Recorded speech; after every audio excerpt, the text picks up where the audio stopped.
जब से इस्लाम आया है तब से फितने भी पैदा हुए और इस्लाम को ख़त्म करने के लिए कोशिशें और साजिशें होती रही। वजह यह है कि इस्लाम ही वो वाहिद दुनिया का मज़हब है, वो दीन है जो अल्लाह का पसंदीदा दीन है और जिस पर अमल करने के बाद, जिस पर कायम रहने के बाद ही अल्लाह की खुशनुदी और जन्नत मैसर आती है। दुनिया में जिस कदर भी मज़हब है, मज़ाहिब है, जिस कदर भी धर्म है, वो सब इंसानों के बनाए हुए हैं, उसको लोगों ने बनाया है। लेकिन इस्लाम वो वाहिद मज़हब है कि जिसका खालिक, जिसका बनाने वाला खुद परवरदिगार आलम है। जी जी बेशक। और वो खुद अपने कलाम में कुरान अज़ीम में इरशाद फरमाता है, इन्न दीना इंदल्लाहिल इस्लाम, कि बेशक अल्लाह के नज़दीक अगर कोई दीन है, कोई मज़हब है, कोई ऐसा धर्म है जिस पर हम अमल करें और कामयाबी को हासिल करें, तो अल्लाह फरमाता है वो सिर्फ इस्लाम है, इस्लाम के अलावा कोई नहीं है। और फिर हमें हुक्म दिया है कि हम दुनिया में ये पैगाम को आम करने की कोशिश करें, लोगों तक इस्लाम को पहुँचाएँ, सच्चाई पहुँचाएँ, हकीकत को पहुँचाएँ। जो मान ले बेहतर है उनके लिए, और जो ना माने उनको ये कह दे कि लकुम दीन हुकुम वलिय दीन, तुम्हारा बातिल दीन तुम्हारे साथ, हमारा हक दीन हमारे साथ। जी जी बेशक बेशक।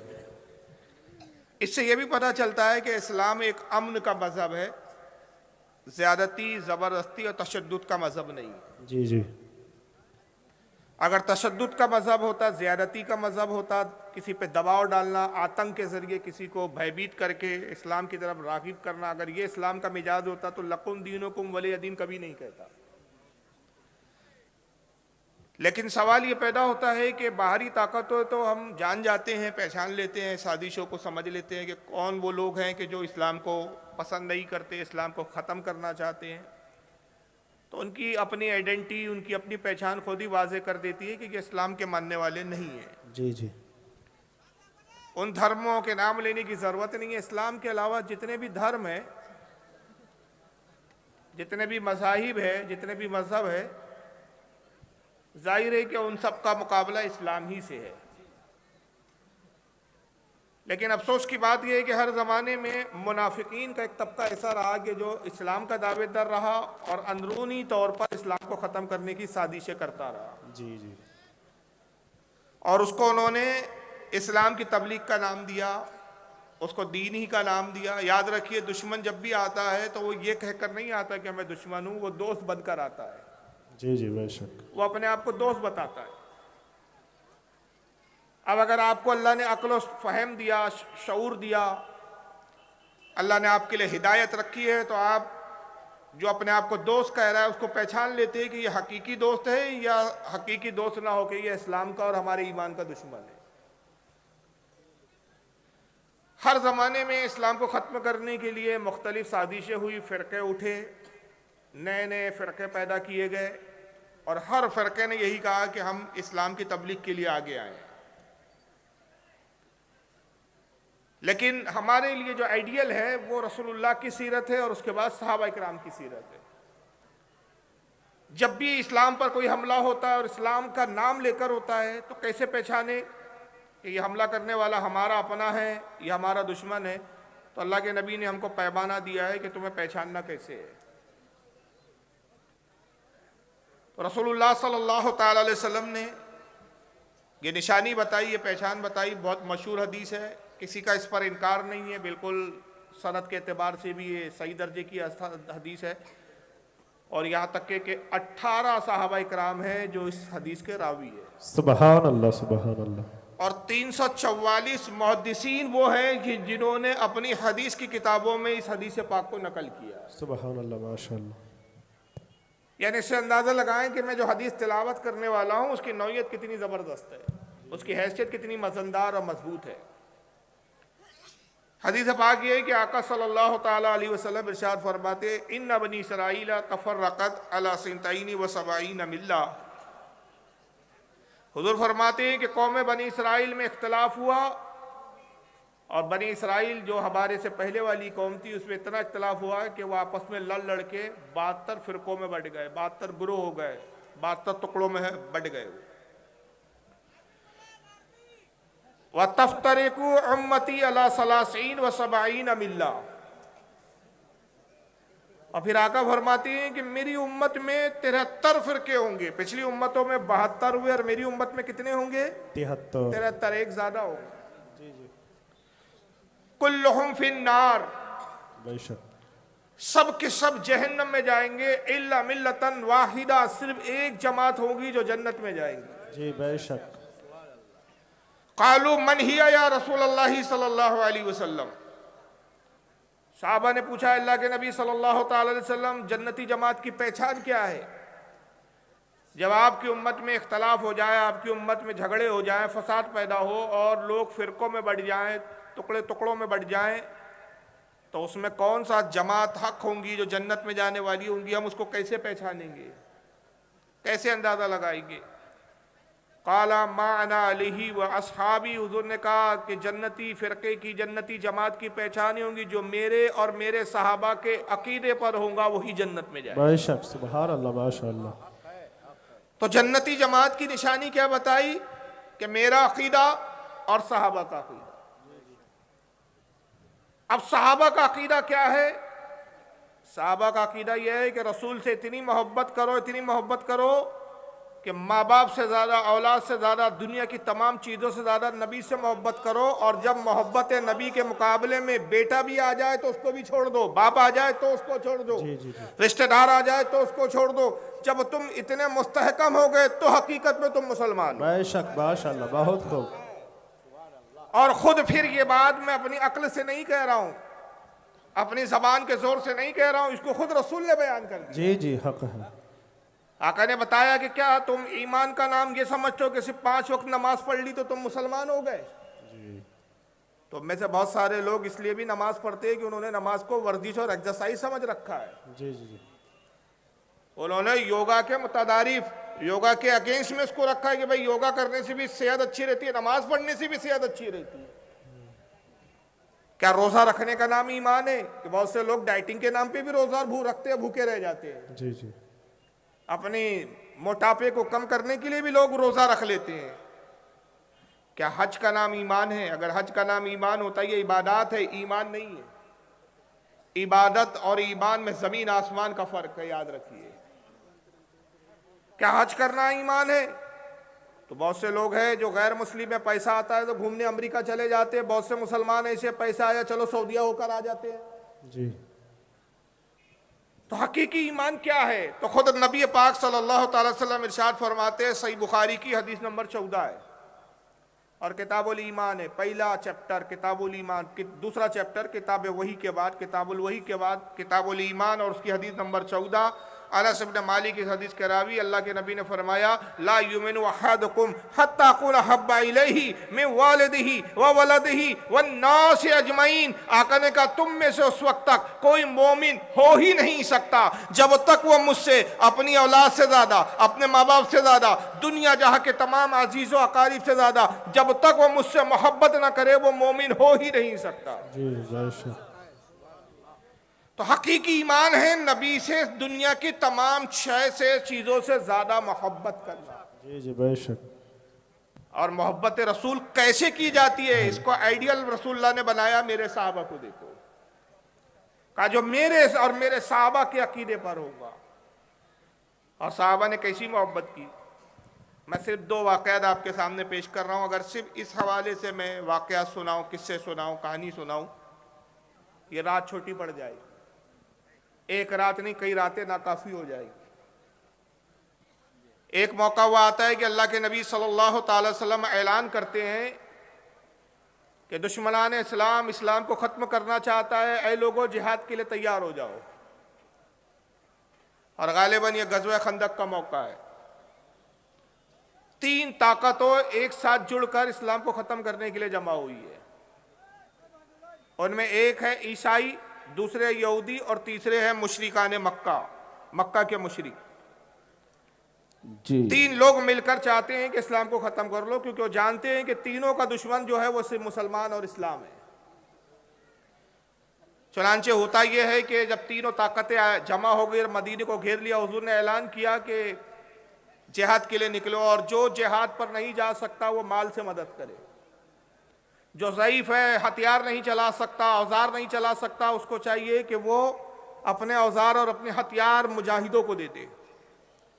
जब ऐलान हुआ तो साहबा इकराम पैसे लेकर आते हैं, माल लेकर आते हैं। वो ज़ईफ़ बूढ़े साहबा जो ज़ईफ़ हो गए, उम्र दराज हो गए, लड़ने की ताकत नहीं रखते, वो अपने हथियारों को लाके हुजूर के कदमों में रख देते हैं कि अल्लाह के नबी, ये हथियार है, आप जिसको चाहें अता कर दे। औरतें हैं कि अपने जेवरात को लाकर उतार के रहिए, अपने जेवरात को हुजूर की बारगाह में देती है, या रसूलल्लाह इन जेवरात को आप बेचिए और इससे जंग के अंदर जो भी ज़रूरत हो उसको पूरा कीजिए। अल्लाह के नबी सबको देखते हैं, खुश होते हैं, दुआ फरमाते हैं। तभी देखने वाली निगाह देखती है कि एक जवान औरत है, सफ़ेद लिबास पहने हुए हैं और अपने सीने से किसी छोटी सी चीज़ को चिपटाए हुए, छुपाए हुए, और बड़े आहिस्ता आहिस्ता कदम रसूलुल्लाह की बारगाह में हाजिर होती है। आने के बाद अर्ज़ करती है कि या रसूलल्लाह, आपने ऐलान फरमाया, आपके मुनादी ने, आपके ऐलान करने वाले ने ऐलान किया, कानों तक मेरी ये आवाज़ पहुँची। अल्लाह के नबी, मैं भी अपनी हैसियत के मुताबिक एक नजराना लेकर आई हूँ कि मेरा भी इस जंग में हिस्सा हो। और सरकार, वजह यह है कि गज़वा ओहद में मेरे वालिद शहीद हो गए, मेरे वालिद नहीं है। उसी गज़वा ओहद में मेरे भाई की भी शहादत वाक़ हो गई, मेरा भाई भी नहीं है। उसी गज़वा ओहद में मेरे शोहर की भी शहादत हो गई, वो भी गज़वे में अब जिंदा मौजूद नहीं है। मेरे ख़ानदान में कोई मर्द मौजूद नहीं है। मगर अल्लाह के नबी, जब मेरे शोहर जंग के लिए जा रहे थे, उसी वक्त मैं हामला हुई, और हामला होने के बाद मैंने एक छोटे से बच्चे को तौलूद किया, पैदा किया। अल्लाह के नबी, मैं उस बेटे को आपकी बारगाह में पेश करती हूँ।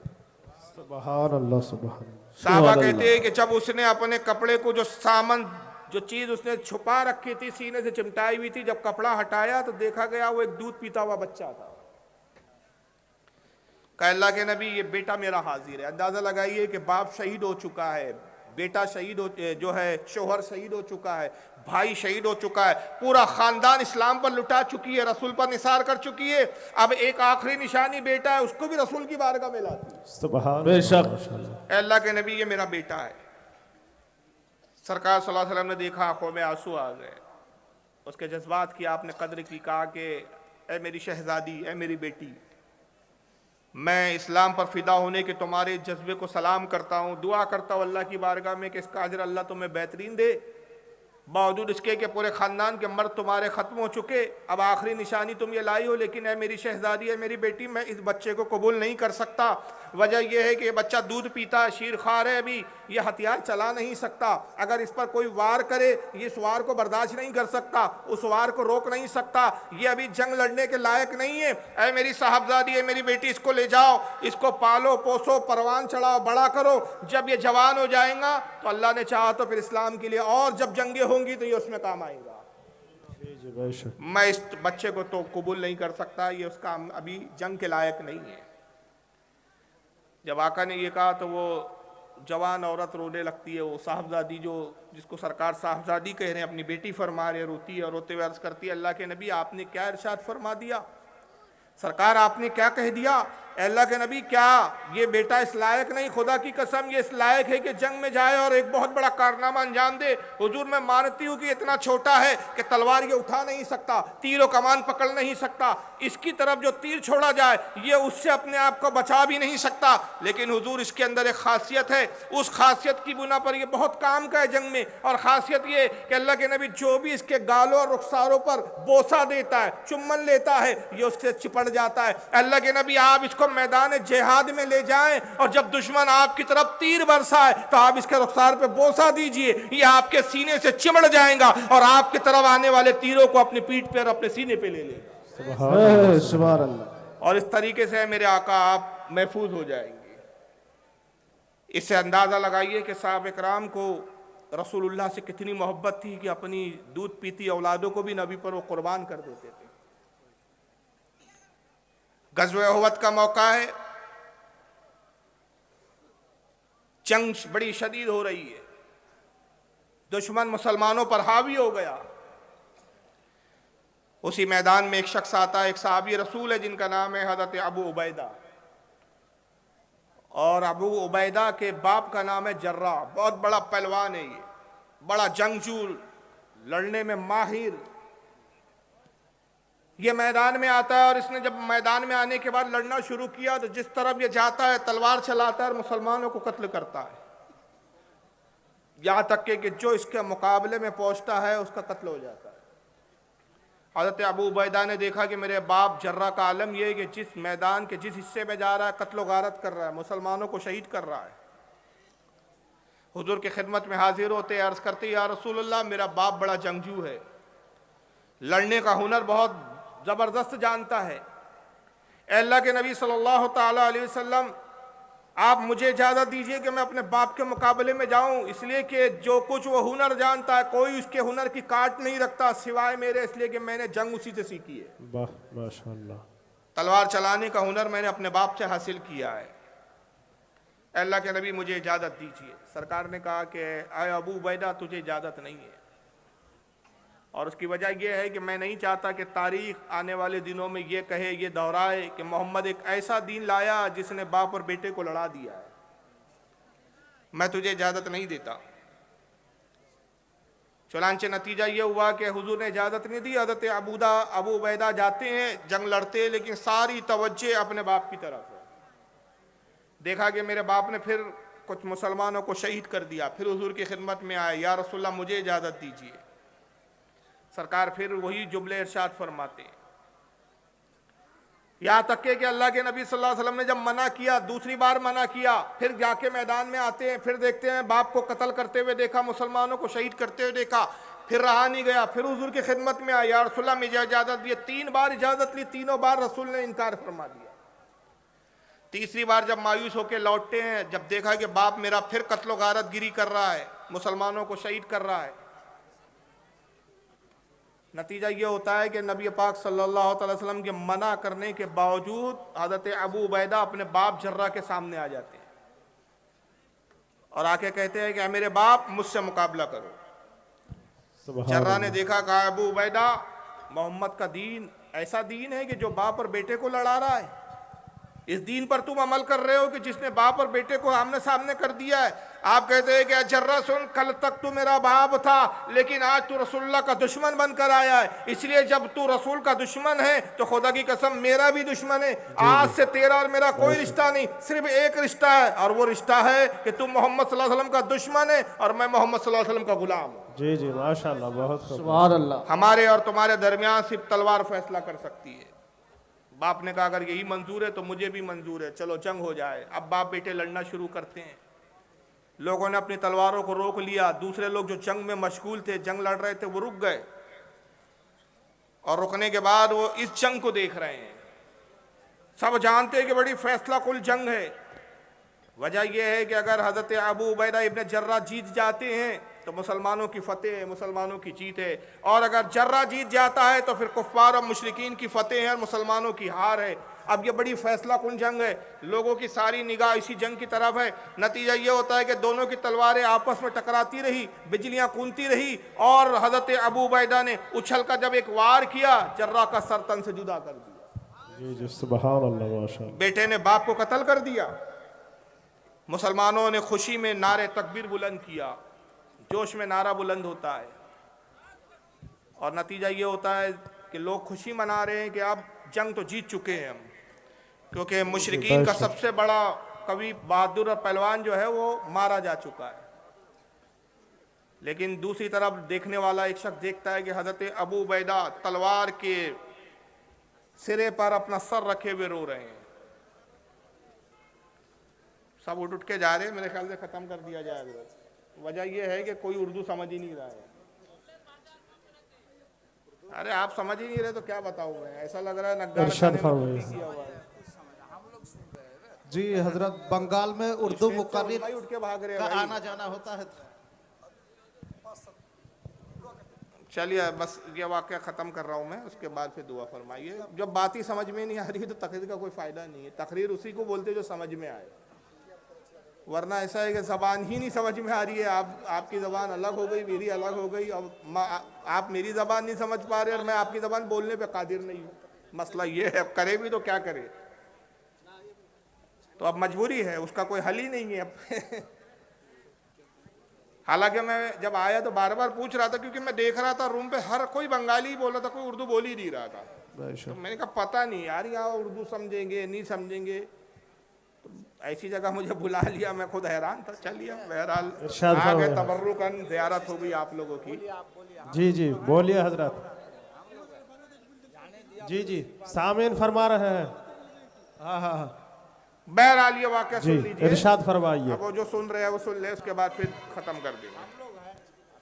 হ্যাঁ, বাংলায় বুঝিয়ে দেওয়া হবে। হুজুর যা বলছেন সেটা বাংলাতে ইনশাআল্লাহ বুঝিয়ে দেওয়া হবে হুজুরের শেষে। जी जी आप जो इरशाद तकरीर कर फरमाइए रहे हैं, हजरत। आखिर अब में बांग्ला में देखने समझा वाली दिया निगाह देखती है कि हजरत अबू उबैदा रो रहे हैं। वो निगाह कौन सी थी जो देख रही थी? वो हजरत अली थे। सुभान अल्लाह। हजरत अली ने हजरत अबूदा को सहारा दिया और कहा, अबू उबैदा इसलिए रो रहे हो कि तुमने अपने बाप को कत्ल किया है? तो हजरत अबू उबैदा कहते हैं कि अय मौला कायनात, अय अली मुर्तज़ा, मैं इसलिए नहीं रो रहा हूँ कि मैंने अपने बाप को कत्ल किया, मैं रो इसलिए रहा हूँ कि रसूलुल्लाह ने बाप से जंग करने के लिए मना किया था, लेकिन मेरा ये जोश ईमानी था कि जिसने बाप से लड़ने पे मजबूर किया। मैं इस बात पर रो रहा हूँ कि मेरा ईमान अकारा तो बर्बाद हो गया कि मैंने रसूलुल्लाह के कहवे के मुताबिक अमल नहीं किया, सरकार की हुक्म जो है नाफरमानी की। अल्लाह ताला ने तो मेरे ईमान को बर्बाद कर दिया। जी मुझे इस बात का अफसोस है, इस बात का अफसोस नहीं है कि मैंने अपने बाप को मारा है।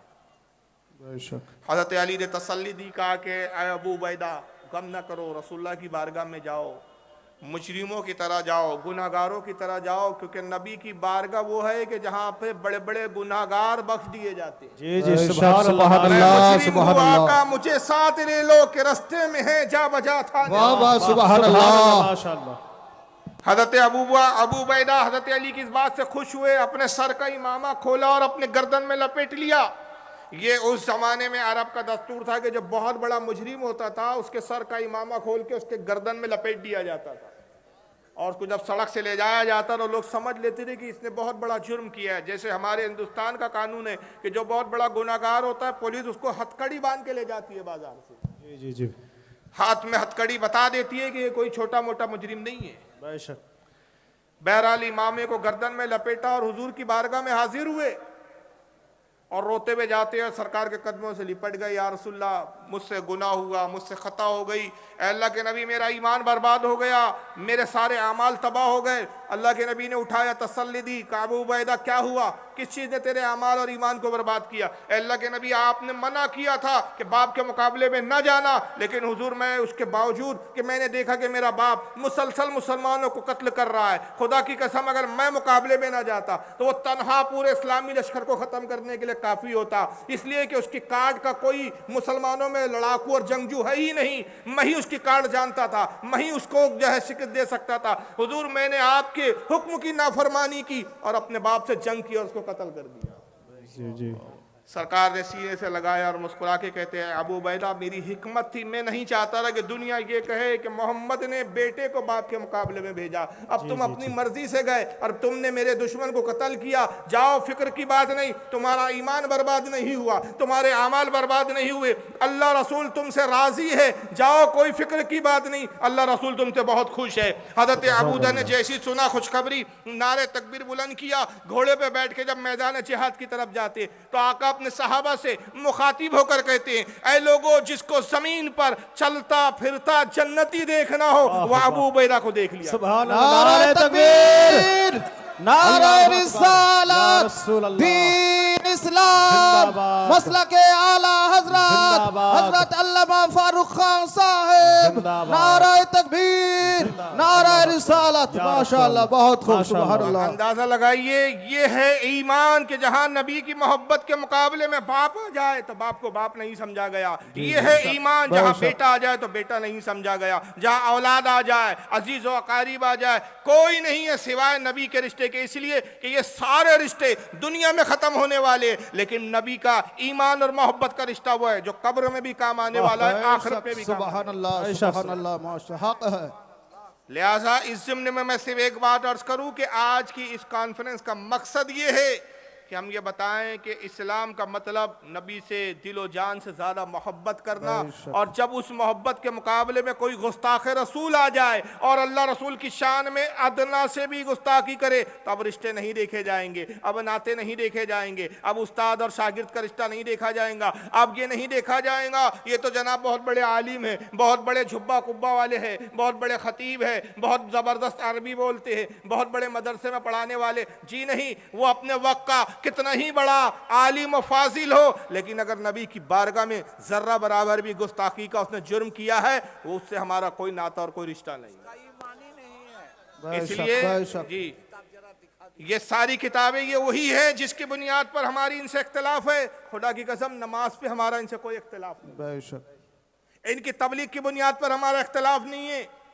हम यही नहीं कहते कि इनका तबलीग करना हराम है, इस पर हमारा इख्तिलाफ नहीं है। याद रखिए, इनके दाढ़ी रखने पर इख्तिलाफ नहीं है, इनके इस्लामी लिबास पर इख्तिलाफ नहीं है। इनसे हमारा बुनियादी इख्तिलाफ जो है, जो फंडामेंटल इख्तिलाफ है, वो किस बुनियाद पर है कि इनके बुजुर्गों ने, इनके मौलियों ने ऐसी किताबें लिखी जिसमें सिर्फ जर्रा बराबर नहीं, बड़ी खुलकर रसूलुल्लाह की तौहीन हुई है, बहुत ज़्यादा हद दर्जे तौहीन हुई है, और इस कदर तौहीन हुई है कि एक मुसलमान भी इसको गवारा करने के लिए तैयार नहीं। मैं कहता हूँ मुसलमान तो मुसलमान है, उस काफिर के भी सामने जो नबी पाक से अकीदत रखता है, अगरचे मुसलमान नहीं, उसके सामने भी ये बातें पेश करो तो वह हैरान हो जाता है कि ये कौन लोग हैं जो मोहम्मद का कलमा पढ़ते हैं और मोहम्मद के बारे में ऐसी राय रखते हैं। जी जी हक है बेशक। ये किताब लिखी जाती है, मैं ओरिजिनल किताबें साथ में लाया हूँ, यह है हिफ्जुल ईमान, देखने में छोटी सी किताब है, जी जी जी छटाक भर का रिसाला है, 10 ग्राम भी इसका शायद वजन ना हो। लिखने वाले मौलवी अशरफ अली थानवी है, जी जी और देवबंदी जमात इनको अपना बहुत बड़ा आलिम मानती है, हकीमुल उम्मत कहती है। इस किताब पर आला हजरत ने फतवा लाया, अरब और अजम के 37 उलमा ने इनको इस किताब की बुनियाद पे काफिर करार दिया। वजह क्या है कि अल्लाह ताला ने अपने नबी को बेपनाह इल्म दिया, मगर थानवी साहब इस किताब में लिखते कि रसूलुल्लाह का इल्म गैब ऐसा ही है जैसे जानवर और पागलों का इल्म है। जितना इल्म जानवरों को है उतना ही मोहम्मद को इल्म है, जैसा जानवरों का इल्म है वैसी मोहम्मद का इल्म है, जैसा नौज़ुबिल्लाह पागलों का इल्म है वैसी मोहम्मद का इल्म है, जैसे बच्चों का इल्म है वैसी मोहम्मद का इल्म है। आप जरा इंसाफ से बताइए, क्या नबी का इल्म जानवरों की तरह है? अगर नौज़ुबिल्लाह जानवरों की तरह है तो फिर नबी ग्रेट कहाँ हुए, फिर नबी कैसे हुए? अरे नबी का इल्म तो वो है कि कुरान खुद कहता है अर्रहमान अल्लमल कुरान खलकल इंसान अल्लमहुल बयान। अल्लाह कहता है वही रहमान है जिसने अपने नबी पर, अपने महबूब पर कुरान नाजिल किया और इंसानियत की जान मोहम्मद को पैदा किया और उसको कलाम करना सिखाया। सुभान अल्लाह माशाअल्लाह माशाअल्लाह। अल्लाह कह रहा है हमने अपने नबी को सिखाया, पढ़ाने वाले हम हैं, सिखाने वाले हम हैं। मगर थानवी जी कहते हैं अल्लाह हम नहीं जानते तूने क्या पढ़ाया, हम तो ये समझते जितना पढ़ाया उतना ही तूने एक जानवर को भी पढ़ाया, अस्तगफिरुल्लाह, एक पागल को भी उतना ही इल्म दिया जितना तूने मोहम्मद को इल्म दिया। कुरान कहता है वह अल्लमा का मालम तकुन तालम, रब फरमाता है मेरे महबूब जो तू नहीं जानता था वो सब कुछ हमने तुझे सिखा दिया। बेशक सुभान अल्लाह। मगर थानवी जी कहते हैं उतना ही सिखाया जितना एक जानवरों को मालूम है। अस्तगफिरुल्लाह। ये है वो किताबें जिसकी बुनियाद पर इनसे हमारे इख्तिलाफात हुए। जी जी जी। एक किताब लिखी गई अल बराहीनुल कातिया, लिखने वाले मौलवी खलील अहमद अम्बेठवी है, जी जी। मौलवी अशरफ अली थानवी के उस्तादों में से है। इसमें चंद बातें इतनी खतरनाक और भयानक लिखी गई कि ये हो ही नहीं सकता कि एक मुसलमान का ऐसा बेहुदा अकीदा हो। जी जी बेशक। एक जगह लिखा जाता है कि नबी का मिलाद मनाना ऐसा ही है जैसे कन्हैया का जन्मदिन मनाना। नबी के मिलाद को कन्हैया से तशबीह दी, उससे कंपेयर किया, उससे मुकाबला किया।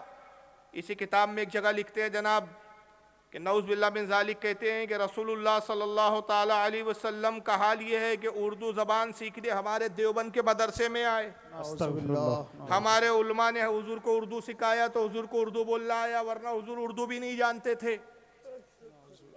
मुझे बताइए सिखाने वाला रब तबारक व तआला, और मौलवी जी कह रहे कि उर्दू भी नहीं आती थी। तो इस तरह की बहुत सारी बातें हैं। किसी किताब में लिखा अल्लाह ताला झूठ बोल सकता है, अल्लाह की भी तौहीन की है। यह किताब फतावे रशीदिया, इसमें लिखा अल्लाह ताला झूठ बोल सकता है। इसी बराए ने कातिया में लिखा कि हुजूर से ज़्यादा इल्म शैतान को है। तो ये इस तरह के जो कुफरियात इनसे सरदद हुए, 12-12 साल और 13-13 साल इनको समझाया हमारे उलमा ने। अशरफ अली थानवी को 13 साल आला हजरत ने समझाया और ख़त किताबत की कि आप अपने इस कुफ्रिया जुमले से तौबा कर लीजिए, नबी की शान में तौहीन है। मगर इन्होंने तौबा नहीं की और अपनी उन किताबों पर, अपनी उन बातों पर कायम रहे।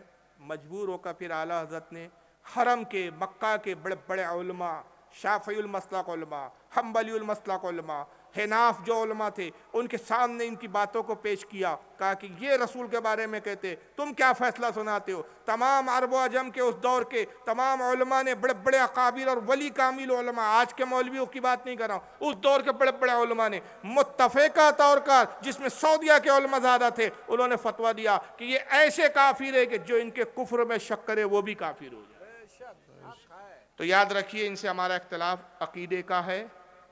और बस आज का पैगाम कॉन्फ्रेंस का यही है कि नबी से मोहब्बत, दिलो जान और ईमान सब कुछ हमारा नबी की मोहब्बत है।